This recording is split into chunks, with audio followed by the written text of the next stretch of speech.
Chers compatriotes, c'est en ma qualité de président élu de la République du Cameroun que je prends la parole pour qu'en raison de l'extrême gravité dans laquelle nous nous trouvons, j'estime utile de porter à la connaissance du monde en général et des nations qui ont érigé la démocratie et le respect des droits de l'homme comme fondement de leur existence, porter à leur connaissance le fait que tout le peuple camerounais aujourd'hui se trouve le dos au mur, confronté à une menace existentielle de la part de ce régime qui pratique du gangstérisme d'État, qui terrorise nos populations, procède à des purges politiques, purges au faciès, purges dans toutes les régions de notre nation. Une situation inacceptable, intolérable, dès lors qu'en dehors de toute procédure judiciaire, des dizaines, des centaines, des milliers de Camerounais sont arrêtés, incarcérés, persécutés.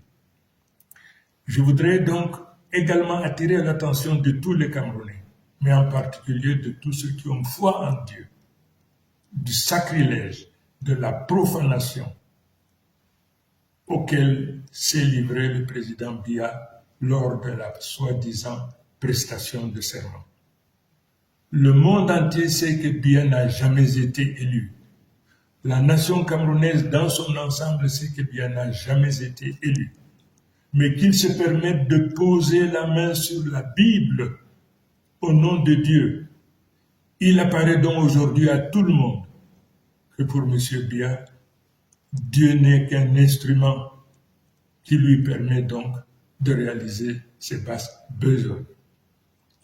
Je voudrais donc dire à ce régime qui pratique du gangstérisme d'État, qui se livre à du terrorisme d'État, qui arrête à tour de bras, qui procède à des purges ethniques, des purges au faciès sur l'ensemble du territoire.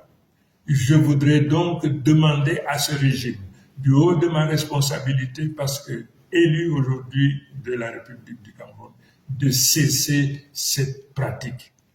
Les Camerounais n'en veulent plus, les Camerounais n'en peuvent plus. Et pour ce faire, je leur donne 48 heures pour arrêter, pour libérer sans condition tous nos enfants, tous les Camerounais qui se trouvent aujourd'hui dans les prisons du Cameroun de manière générale. Je leur donne 48 heures.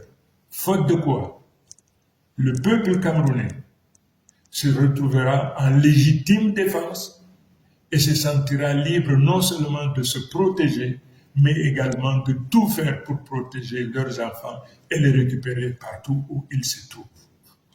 Voilà l'information cardinale que je me devais de porter à la connaissance de tout un chacun, mais en particulier, une fois de plus, le divorce désormais qu'il y a entre le président Biya et les religieux, quelle que soit leur obédience. Je vous remercie.